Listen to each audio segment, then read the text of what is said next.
Salam sejahtera bagi kita semua. Shalom. Selamat kita berjumpa dalam ibadah Minggu 26 Juli 2020 di KGPM Musafir Yogyakarta. Kita akan segera mulaikan ibadah kita. Untuk itu jemaat dipersilakan mengambil satu dulu.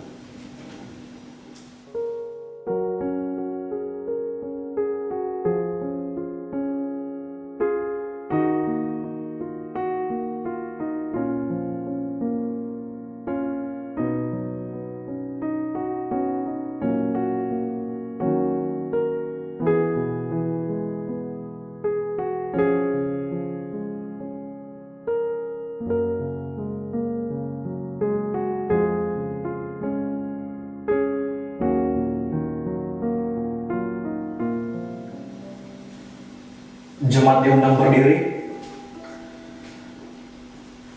Hai segala bangsa, bertepuk tanganlah, peluk-pelukanlah Allah dengan sorak-sorai. Sebab Tuhan yang Maha Tinggi adalah dahsyat, Raja yang besar atas seluruh bumi. Kita pujikan berkat kemurahan-Mu.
Pertolongan kepada kita adalah dalam nama Tuhan yang menjadikan langit dan bumi, yang mengaruniakan keselamatan di dalam Yesus Kristus, dan yang membimbing kita dalam kuasa Roh Kudus. Amin. Kasih karunia Tuhan Yesus Kristus menyertai kita. Sungguh indah kabar mulia.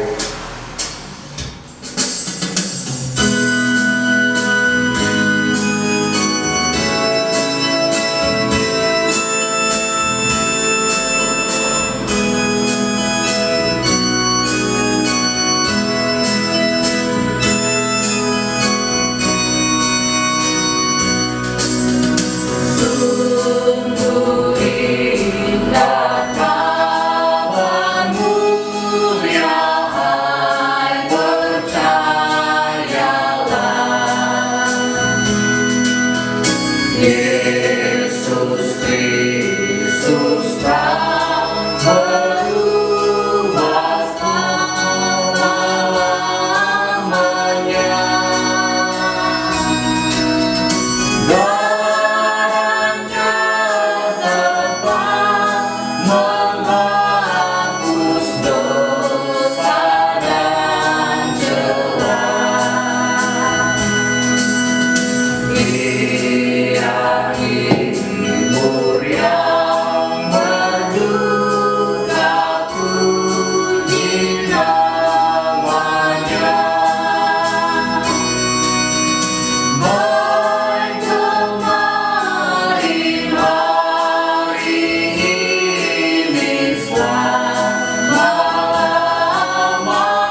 jemaat dipersilakan duduk kembali.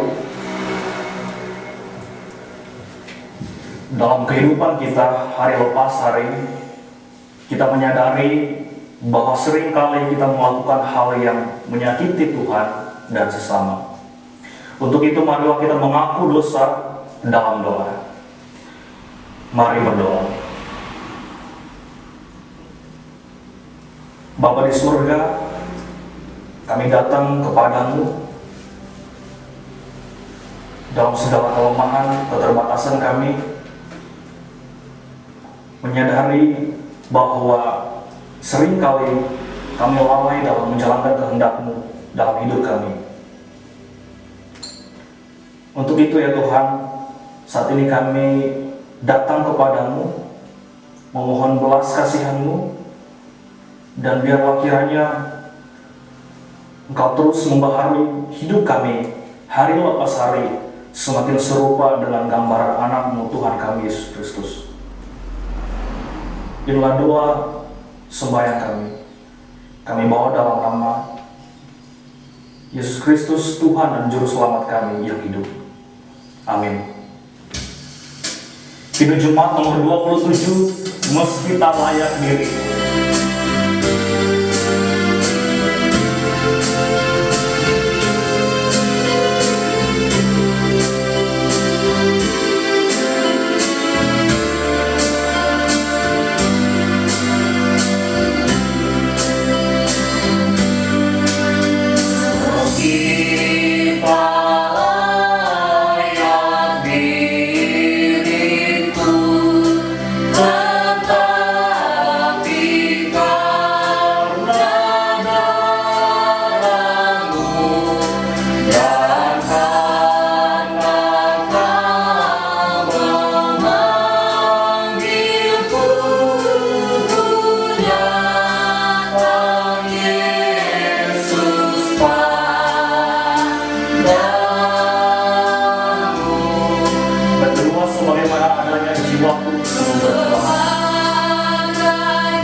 Berita anugerah Allah. Mari kita membaca dalam 1 Yohanes pasal yang pertama ayat yang ke-7. 1 Yohanes pasal yang ke-1 ayat yang ke-7. Tetapi jika kita hidup di dalam terang, sama seperti Dia ada di dalam terang, maka kita beroleh persekutuan seorang dengan yang lain, dan dari Yesus anaknya itu menyucikan kita daripada segala dosa. Dan amanat hidup baru terambil dari kitab Amos pasal yang kelima ayat 6a. Kitab Amos pasal yang kelima ayat 6a berkata demikian: carilah Tuhan maka kamu akan hidup.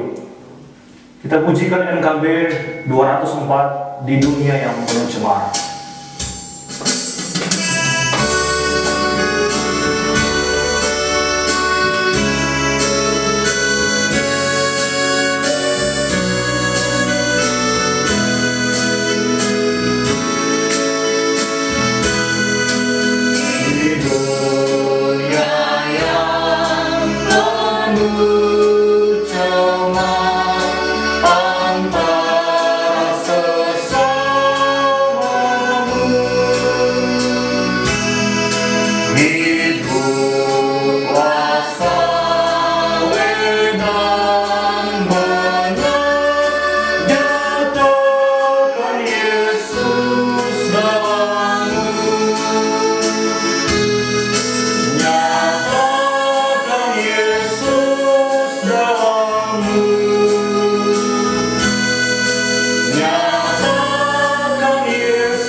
Kita akan segera merenungkan firman Tuhan. Untuk itu mari kita tunduk kepala, kita berdoa. Terpujilah Engkau Tuhan, karena Engkau terus-menerus mengerjakan hal yang baik dalam hidup kami. Kami bersyukur untuk setiap hal yang boleh kami alami. Kami bersyukur untuk setiap proses hidup yang Engkau izinkan harus kami lalui. Dan kami menyadari bahwa semuanya tidak terlepas dari kontrol. Terima kasih untuk kesempatan hari ini. Kami dihimpun dalam satu persekutuan online untuk beribadah kepada Tuhan, bersekutu bersama Tuhan dan bersekutu bersama saudara-saudara seiman kami. Dan terlebih kami diberi kesempatan untuk kami merenungkan firman Tuhan. Untuk itu tolong kami, berkati kami yang merenungkan firman-Mu, baik pemberita firman maupun setiap kami yang mendengarkan dan merenungkan dari tempat masing-masing. Biarlah kiranya Engkau bekerja dalam hati pikiran kami, untuk kami dapat mengerti apa yang menjadi kehendak Tuhan dan mampukan kami untuk memperlakukannya dalam kehidupan hari lepas hari. Kami menyerahkan waktu ini sepenuhnya ke dalam tangan Tuhan yang penuh kasih. Di dalam nama Yesus, Tuhan dan Juru Selamat yang hidup, kami berdoa. Amin.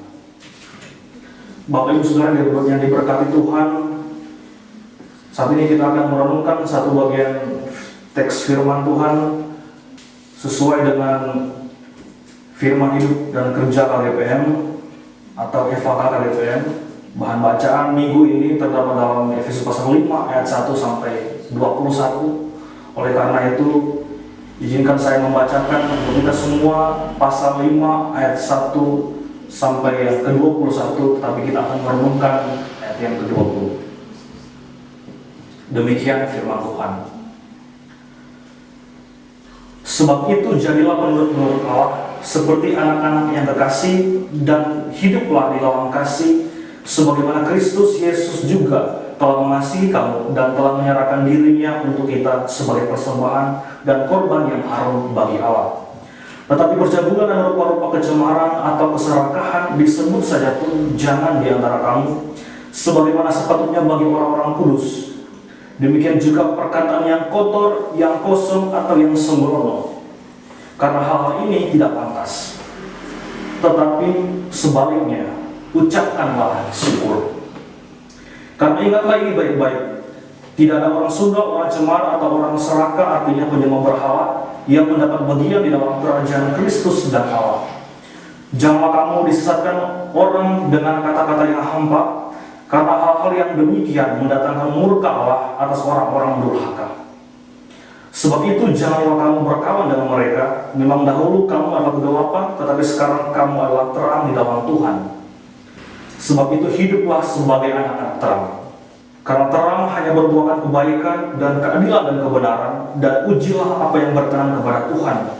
Janganlah turut mengambil bagian dalam perbuatan-perbuatan kegelapan yang tidak berbuahkan apa-apa, tetapi sebaliknya telanjangilah perbuatan-perbuatan itu.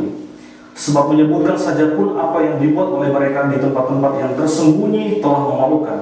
Tetapi segala sesuatu yang sudah ditelanjangi oleh terang itu menjadi nampak. Sebab semua yang nampak adalah terang.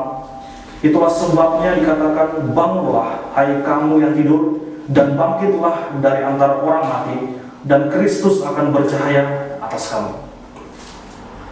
Karena itu perhatikanlah dengan seksama bagaimana kamu hidup. Janganlah seperti orang bebal, tetapi seperti orang arif, dan pergunakanlah waktu yang ada, karena hari-hari ini adalah jahat. Sebab itu janganlah kamu bodoh, tetapi usahakanlah supaya kamu mengerti kehendak Tuhan. Dan janganlah kamu mabuk oleh anggur, karena anggur menimbulkan hawa nafsu, tetapi hendaklah kamu penuh dengan Roh. Dan berkatalah seorang kepada yang lain dalam mazmur, hidup puji-pujian dan nyanyian rohani. Bernyanyi dan bersolatlah bagi Tuhan dengan segenap hati. Ucaplah syukur senantiasa atas segala sesuatu dalam nama Tuhan kita Yesus Kristus kepada Allah dan Bapa kita. Dan rendahkanlah dirimu seorang kepada yang lain di dalam takut akan Kristus. Saat ini kita akan merenungkan satu teks dari pasal yang kelima ini, yaitu ayat yang ke-20. Ucaplah syukur senantiasa atas segala sesuatu dalam nama Tuhan kita, Yesus Kristus, kepada Allah dan Bapa kita. Salam sejahtera bagi kita semua. Shalom. Bapak Ibu Saudara yang diberkati Tuhan, tema khotbah kita pada hari ini saya beri tema bersyukur sebagai esensi, bukan opsi. Saat ini kita menjalani masa-masa yang sulit karena kita memasuki satu situasi yang tidak biasa, yang orang sebut sebagai istilah new normal atau kenormalan baru. Tentu banyak dari antara kita yang sudah siap memasuki situasi ini, tetapi tidak sedikit juga orang-orang di luar sana yang mengalami kesulitan menghadapi masa new normal ini. Banyak orang masih merasakan dampak secara langsung maupun tidak langsung akibat dari virus yang melanda negeri kita, bahkan seluruh dunia.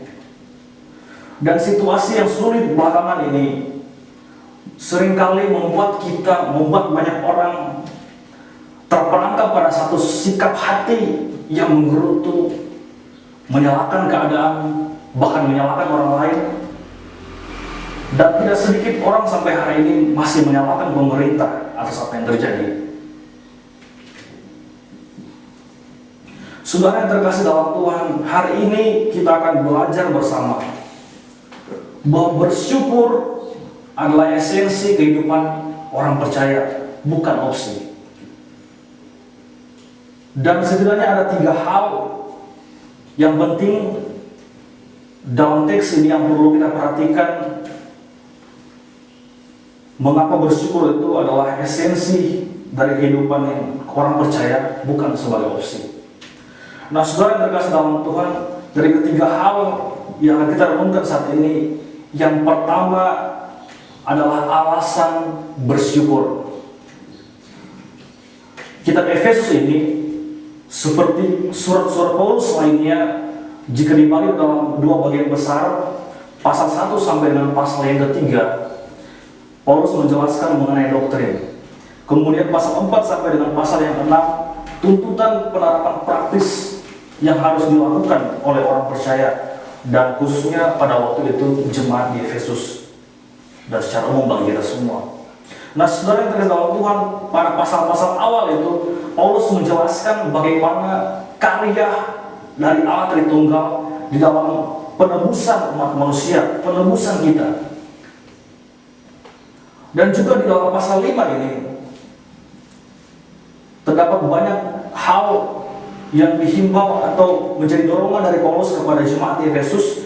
Tetapi ayat pertama dan ayat kedua berbunyi begini: sebab itu jadilah penurut-penurut Allah seperti anak-anak kekasih, dan hiduplah di dalam kasih sebagaimana Kristus Yesus juga telah mengasihi kamu dan telah menyerahkan dirinya untuk kita sebagai persembahan dan korban yang harum bagi Allah. Nah, saudara yang terkasih dalam Tuhan, apa alasan yang mendasar untuk kita bersyukur kepada Tuhan? Alasan yang mendasar untuk kita bersyukur adalah karena Kristus telah menyerahkan dirinya menjadi persembahan yang harum bagi Allah. Kristus telah mengerjakan karya penebusan itu bagi saudara dan saya. Itu alasan yang mendasar. Pada ayat pertama di dalam pasal kelima ini dikatakan di sana, sebab itu jadilah penurut-penurut Allah seperti anak-anak yang kasih, dan hiduplah di dalam kasih sebagaimana Kristus telah mengasihi kamu dan telah menyerahkan dirinya untuk kita sebagai persembahan. Dan kemudian ayat ketiga, tetapi percabulan dan rupa-rupa kecemaran atau keserakahan disebut saja jangan di antara kamu sebagaimana sepatutnya bagi orang-orang kudus. Ayat keempat, demikian juga perkataan yang kotor, yang kosong atau yang sembrono, karena hal ini tidak pantas. Tetapi sebaliknya, ucapkanlah syukur. Nah, saudaraku yang terkasih dalam Tuhan, alasan untuk kita bersyukur, alasan yang mendasar adalah fakta kebenaran bahwa Allah telah mengerjakan karya penebusan untuk kita. Dan itu kita bisa lihat dari pasal-pasal awal di dalam surat Efesus ini. Ini alasan yang mendasar. Ini satu fakta kebenaran yang sangat berarti bagi kita. Bahwa mengapa kita harus bersyukur? Alasannya karena Allah telah mengerjakan karya penebusan bagi saudara dan saya. Memang situasi akhir-akhir ini membuat kita seringkali terperangkap pada satu sikap hati yang menggerutu, yang menyalahkan keadaan, yang bahkan menyalahkan orang lain, dan seringkali kita tidak puas dengan apa yang terjadi. Tetapi Alkitab berkata melalui dorongan Rasul Paulus kepada jemaat Efesus dan kepada kita semua, bahwa ucaplah syukur. Nah, saudara yang terkasih dalam Tuhan, ini bukan hal yang biasa, ini bukan satu alasan yang biasa saja, karena Allah telah membereskan suatu masalah terberat, karena Allah telah membereskan suatu masalah yang terbesar dalam hidup ini, melampaui masalah ekonomi, melampaui masalah sakit penyakit, melampaui persoalan apapun yang kita alami dalam hidup ini, yaitu dosa. Dia telah membereskan dosa. Oleh karena itu, saudara yang terkasih dalam Tuhan, ucaplah syukur senantiasa. Kita yang seharusnya mendapatkan hukuman akibat dosa-dosa kita, tapi kita beroleh anugerah. Kita yang seharusnya menanggung apa yang ditanggung Kristus di kayu salib, tetapi Kristus menyerahkan dirinya menggantikan kita, menanggung semua yang harusnya menjadi konsekuensi yang harus kita jalani oleh karena keberdosaan kita. Saudara yang terkasih dalam Tuhan, alasan kita bersyukur adalah karena Allah telah mengerjakan karya penebusan bagi kita. Yang kedua, waktu bersyukur. Bersyukur adalah suatu hal yang menjadi esensi bagi kehidupan orang percaya, bukan sekedar opsi. Karena ada beberapa hal yang perlu kita perhatikan di dalam bersyukur. Yang pertama adalah alasan bersyukur. Karena Allah telah mengerjakan karya penebusan bagi saudara dan saya, menebus kita dari hukuman yang kekal karena dosa-dosa kita. Tetapi selain itu, waktu bersyukur, seperti apa yang dikatakan di dalam teks pasal 5 ayat yang ke-20 ini, ucaplah syukur senantiasa. Nah, saudara yang terkasih dalam Tuhan, dari bahasa aslinya untuk kata senantiasa ini berarti selalu.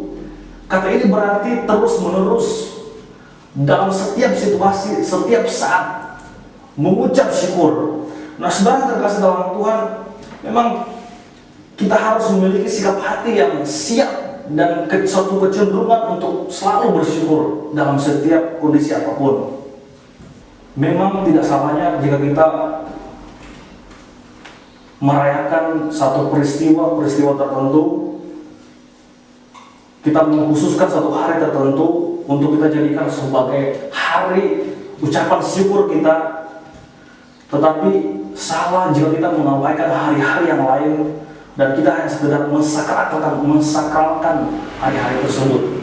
Nah, saudara yang terkasih dalam Tuhan, yang dimaksud oleh Paulus adalah ucapan syukur itu haruslah kita lakukan setiap saat, terus-menerus, bukan hanya pada satu hari khusus saja, bukan hanya dalam satu perayaan tertentu untuk merayakan satu peristiwa tertentu, tetapi setiap hari, setiap saat, selalu terus-menerus kita menaikkan syukur kepada Allah. Bersyukur tidak hanya dibatasi pada hari Minggu saja, tetapi setiap hari kita patut bersyukur. Nah, saudaraku yang terkasih dalam Tuhan, ini hal yang penting untuk kita perhatikan, bagaimana kita menjadikan ucapan syukur kita kepada Allah sebagai satu hal yang esensi dalam kehidupan keberimanan kita sebagai orang percaya. Karena alasan bersyukur itu adalah Allah telah mengerjakan karya penebusan untuk saudara dan saya. Kita yang seharusnya menanggung akibat oleh karena dosa-dosa kita, tetapi Kristus menggantikan kita untuk menjalani konsekuensi itu di kayu salib. Kita yang seharusnya berakhir di neraka, tetapi oleh karena Kristus Allah menyediakan surga bagi kita kelak nanti. Oleh karena itu kita patut bersyukur. Alasan untuk kita bersyukur adalah karena Allah telah mengerjakan karya penebusan bagi kita. Dan waktu bersyukur bukan hanya pada satu hari tertentu saja, bukan hanya pada satu perayaan-perayaan khusus saja, tetapi setiap hari, setiap saat, selalu, terus-menerus kita patut bersyukur. Dan bukan hanya itu saja, bukan hanya soal alasan bersyukur, bukan hanya soal waktu bersyukur, tetapi juga ada hal yang penting yang patut kita perhatikan, yaitu objek bersyukur. Nah, saudara terkasih dalam Tuhan, pasal 5 ayat yang ke-20 bunyinya begini: ucaplah syukur senantiasa atas segala sesuatu dalam nama Tuhan kita Yesus Kristus kepada Allah dan Bapa kita.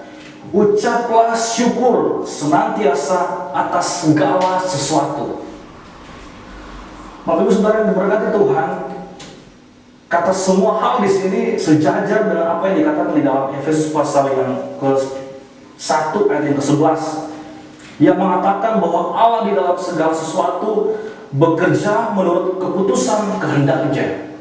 Dan ini juga sejajar dengan apa yang terdapat dalam pasal 1 ayat yang ke-22, yang memberitahu kita bahwa Allah meletakkan segala sesuatu tunduk di bawah kakinya, atau di bawah kaki Kristus. Seperti juga kita lihat kata segala sesuatu ini sejajar dengan apa yang Paulus katakan di dalam Roma pasal yang ke-8 ayat yang ke-28, yang bunyinya demikian: kita tahu sekarang bahwa Allah turut bekerja dalam segala sesuatu untuk mendatangkan kebaikan bagi mereka yang mengasihi Dia, yaitu bagi mereka yang terpanggil sesuai dengan rencana Allah. Nah, saudara yang terkasih dalam Tuhan, untuk hal-hal apa saja kita patut bersyukur? Apakah hanya untuk sekedar hal-hal yang baik saja? Apakah hanya untuk sekedar pencapaian pribadi saja? Kita patut bersyukur di dalamnya. Kita bersyukur karena bisa selesai ujian, kita bersyukur karena pekerjaan kita berjalan dengan baik, dengan lancar. Kita bersyukur karena kita sedang ada dalam kondisi tubuh yang sehat. Apakah hanya sekedar hal demikian? Bagaimana jika kita mengalami hal-hal yang sulit? Bagaimana jika kita ada dalam suatu kondisi yang tidak menyenangkan? Bagaimana jika kita mendengar kabar bahwa apa yang disampaikan di berita korban yang meninggal akibat COVID-19 itu adalah bagian dari keluarga kita, salah seorang saudara kita, atau teman kita, atau tetangga kita, atau orang terdekat kita? Apa yang akan kita lakukan? Apakah kita masih mampu mengucap syukur? Nah, saudara yang terkasih dalam Tuhan, Alkitab berkata bahwa ucaplah syukur senantiasa dalam segala sesuatu. Artinya dalam kondisi apapun yang sedang kita alami, baik itu menyenangkan, baik itu tidak menyenangkan, baik itu dalam kondisi senang ataupun susah, baik itu dalam kondisi yang sehat maupun sakit, baik itu dalam kondisi yang menyenangkan dengan semua pencapaian yang kita dapatkan, dan juga semua hal yang kita lakukan tetapi belum tercapai, kita patut bersyukur di dalamnya. Inilah yang harus kita katakan. Segala sesuatu, apapun yang kita alami dalam hidup ini, kita patut bersyukur. Nah, saudara yang terkasih dalam Tuhan, menarik bahwa ketika Paulus menuliskan surat kepada jemaat di Efesus dan beberapa surat lainnya, dia memberikan dorongan-dorongan kepada jemaat Efesus setelah menjelaskan panjang lebar mengenai doktrin iman Kristen. Dia menulis surat ini mengatakan kepada mereka untuk mengucap syukur kepada Allah senantiasa dalam segala sesuatu. Ketika dia menulis surat ini, dia tidak sedang ada dalam suatu kondisi yang menyenangkan. Dia tidak sedang duduk berpangku kaki di satu istana. Dia tidak sedang ada dalam satu kondisi yang mengenakan, tetapi dia menulis surat ini dari penjara. Dan kita tahu bersama bagaimana situasinya di dalam penjara. Nah, saudara yang terkasih dalam Tuhan, artinya Paulus betul-betul mengalami apa yang dia katakan, apa yang menjadi dorongannya kepada jemaat Efesus, bahwa ucaplah syukur senantiasa dalam segala sesuatu. Bukan hanya untuk hal yang menyenangkan saja, bukan hanya untuk yang kita anggap sebagai kebaikan-kebaikan saja, tetapi untuk semua hal yang tidak menyenangkan, semua hal yang menimpa kita, semua hal yang kita lalui, yang Tuhan izinkan harus menjadi proses hidup kita patut mengucap syukur untuk semua itu. Ucaplah syukur senantiasa dalam segala sesuatu. Nah, saudara yang terkasih dalam Tuhan, bagaimana dengan saudara dan saya? Di dalam kita menghadapi masa-masa yang sulit belakangan ini, apakah kita masih mampu bersyukur kepada Tuhan? Atau kita malah terus menggerutu, kita terus menyalahkan keadaan, bahkan menyalahkan orang lain? Nah, saudara yang terkasih dalam Tuhan,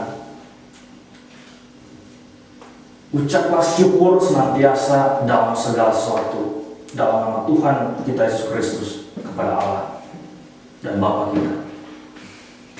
Bapak Ibu saudara yang diberkati Tuhan, bagaimana dengan saudara dan saya?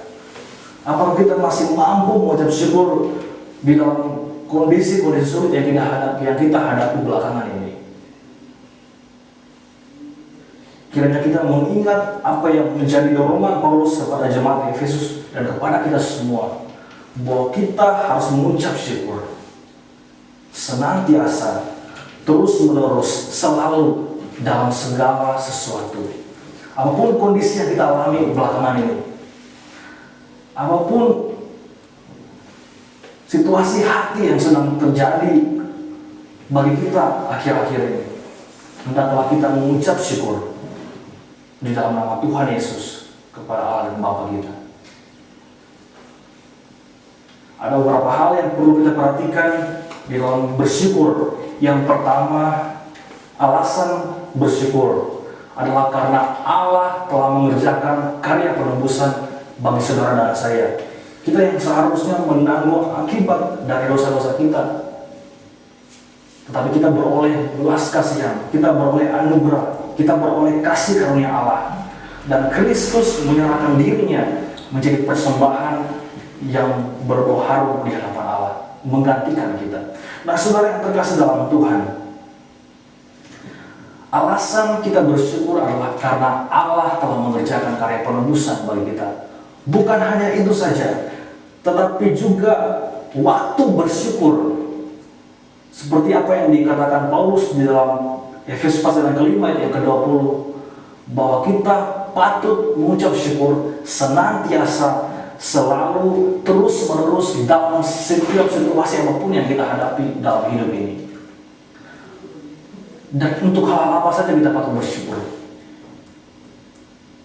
Paulus berkata, ucaplah syukur senantiasa atas segala sesuatu. Bukan hanya terhadap hal yang menyenangkan saja, bukan hanya terhadap pencapaian pribadi saja kita patut bersyukur, tetapi apapun situasi yang kita alami, susah maupun senang, menyenangkan ataupun tidak menyenangkan, sehat maupun sakit, kita patut bersyukur kepada Tuhan. Inilah yang Tuhan kehendaki bagi kehidupan saudara dan saya. Biarlah kiranya kita menjadikan ucapan syukur sebagai satu hal yang esensi dalam kehidupan keberimanan kita sebagai orang percaya, bukan hanya sekedar opsi saja. Kiranya Tuhan memberkati kita semua. Jemaat yang berdiri, mari kita menyatakan iman kita di hadapan Allah dan sesama dengan mengucapkan bersama pengakuan iman rasuli. Kita mulai.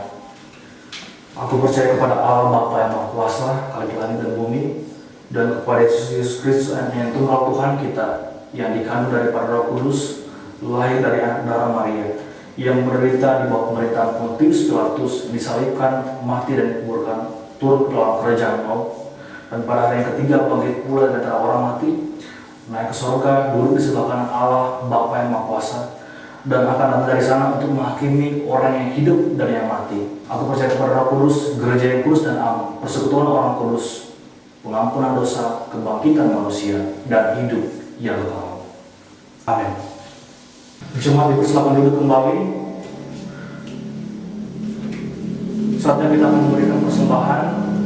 Untuk itu, mari kita membuka firman Tuhan di dalam Mazmur 54 ayat yang ke-8.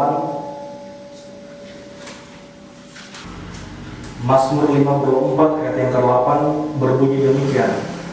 Dengan rela hati aku akan mempersembahkan korban kepadamu, bersyukur sebab nama-Mu baik, ya Tuhan. Kita pujikan Allah sumber kuatku.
Bapak Ibu Saudara yang diberkati Tuhan, saatnya kita akan menaikkan doa syafaat.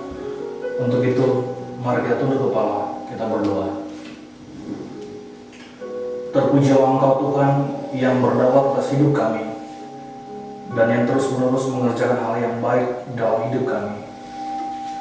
Kami bersyukur Engkau telah menyatakan kasih setia-Mu sepanjang minggu yang telah berlalu, dan kami bersyukur Engkau menjadikan hari ini untuk kami boleh beribadah, bersekutu bersama Engkau dan saudara-saudara seiman kami.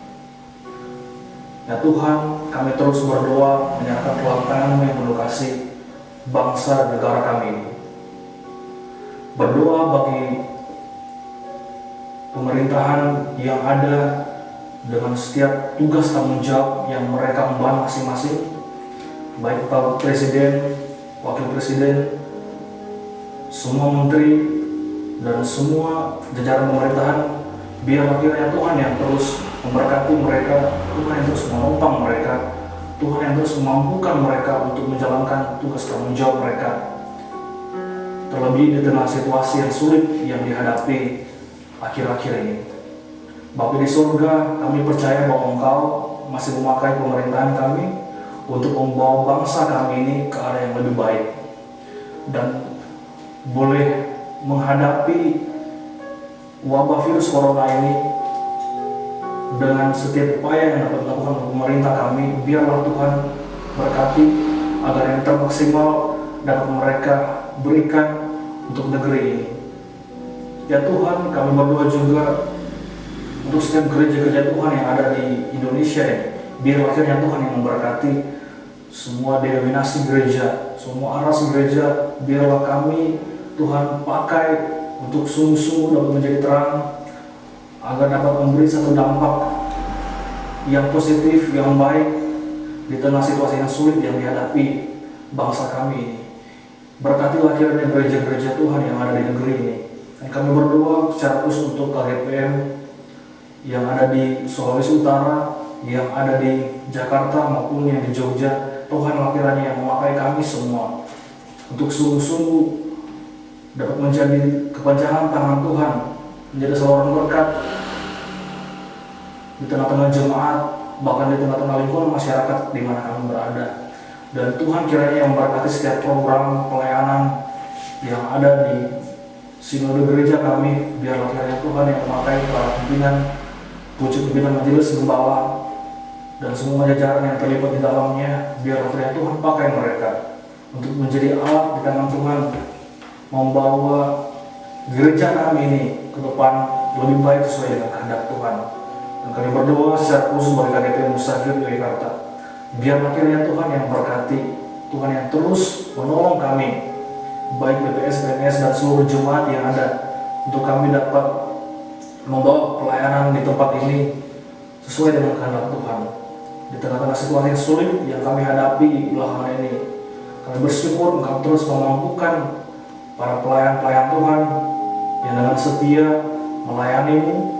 Dan biarlah kiranya Tuhan tolong bagi setiap jemaat yang belum sempat mengambil bagian bersama kami dalam setiap persekutuan yang kami adakan setiap minggunya. Berkatilah mereka dengan sarana-prasarana, berkatilah mereka dengan hati yang mau bersekutu bersama, dan kami boleh bersekutu dengan mereka di minggu-minggu yang akan datang ya Tuhan. Yang berdoa untuk setiap jemaat yang sedang ada dalam kondisi yang sakit, biarlah kiranya Tuhan yang menyembuhkan, Tuhan yang memberi kesehatan. Dan kami berdoa untuk setiap jemaat kami yang ada dalam kondisi bersusah hati, biarlah kiranya Tuhan yang memberi penghiburan, Tuhan yang memberi kekuatan. Berdoa bagi mereka yang sedang mengalami masalah yang berat, biarlah kiranya Tuhan beri jalan kuat. Tuhan yang terus memberkati mereka, agar mereka boleh senantiasa melihat campur tangan Tuhan di dalam kehidupan pribadi pas pribadi.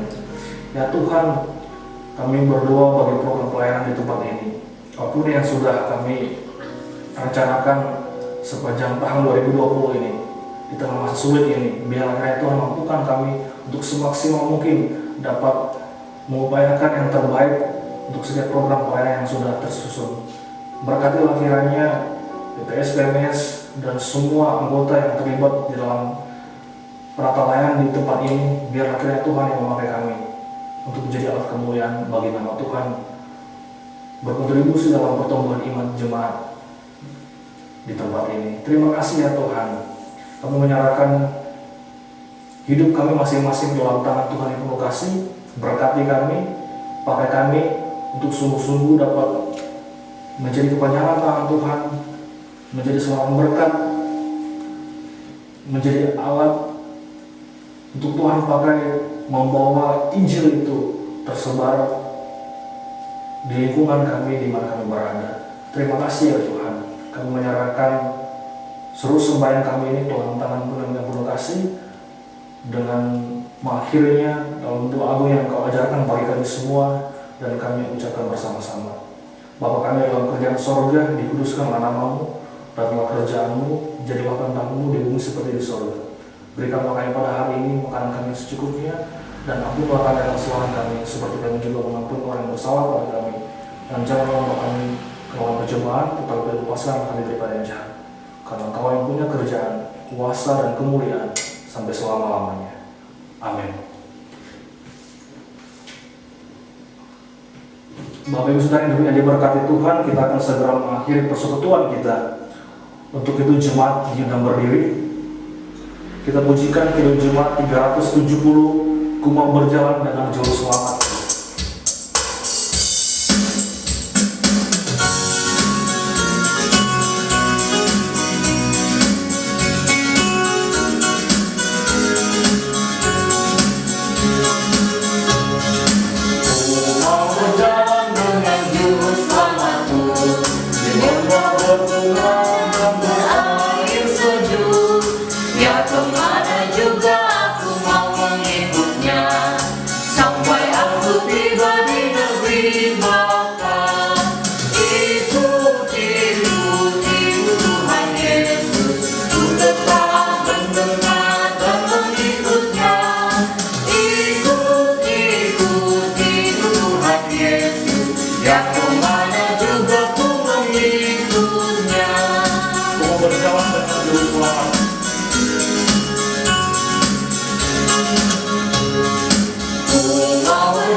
Arahkan hati kita kepada Tuhan dan terimalah berkat Tuhan.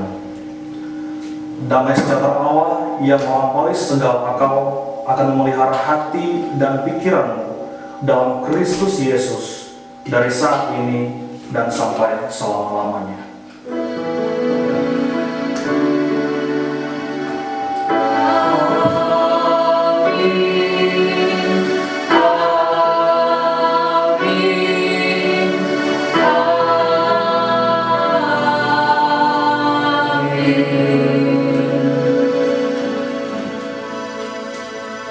Jemaat dipersilakan duduk dan mengambil saat teduh.